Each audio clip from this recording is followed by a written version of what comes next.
حابب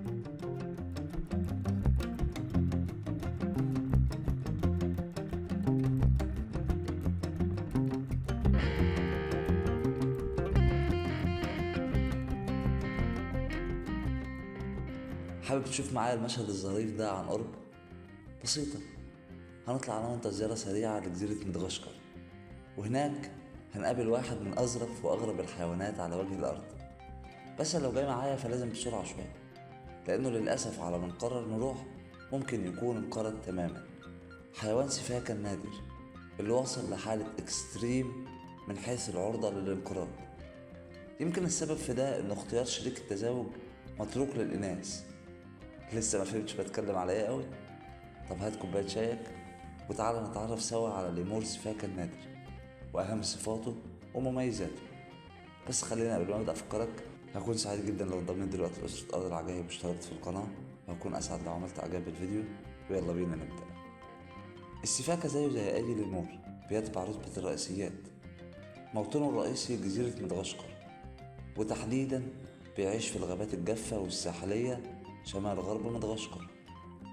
وبرغم انه واحد من اكتر الحيوانات المهددة النهاردة بالانقراض، الا انه حيوان اجتماعي جدا وبيفضل يعيش في مجموعات. المجموعة الواحدة من حيوان السفاكة بتضم من 3 ل10 افراد. وعلى فكرة للسفاكة انواع كتير جدا، يعني عندك سفاكة كوريليلي وسفاكة ديكني ومكلل وميل وادواردز وسفاكة ذهبي ومتوج وحريري الى اخره، وكلهم بيشتركوا في نفس السلوك، زي ان مثلا كلهم معرضين للانقراض. كلهم يعتبروا حيوان نهاري، بمعنى بينشطوا في النهار بس وبيناموا اغلب ساعات الليل.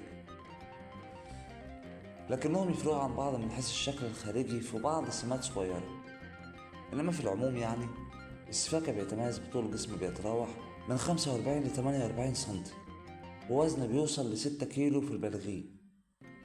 الطريف بقى ان دول تقريبا طوله طول جسمه 50 سنتي.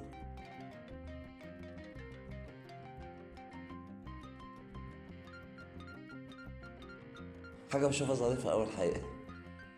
كمان بيمتاز بديله الأبيض الطويل واللون الأسود اللي منتشر على ودانه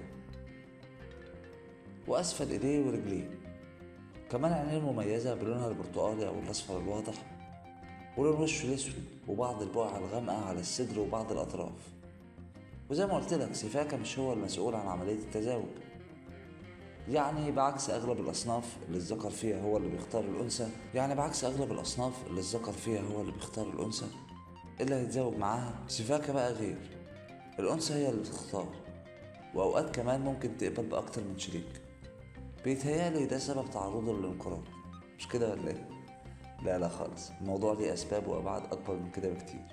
وأخيرا بقى بيمتاز بمظهره الجذاب وخفة حركته، سواء في التشبث بالأشجار أو مشيته اللي تشبه رأس برازيل. دي كانت باختصار أهم معلومات عن حيوان أو ليمور سفاكة النادر. أتمنى يا رب تكون استفدت بمعلومة جديدة، يكون الفيديو عجبك. هكون سعيد جدا لو انضميت دلوقتي لأسرة أرض العجائب واشتركت في القناة، وهكون أسعد لو عملت إعجاب بالفيديو. وأشوفك الفيديو اللي جاي على خير.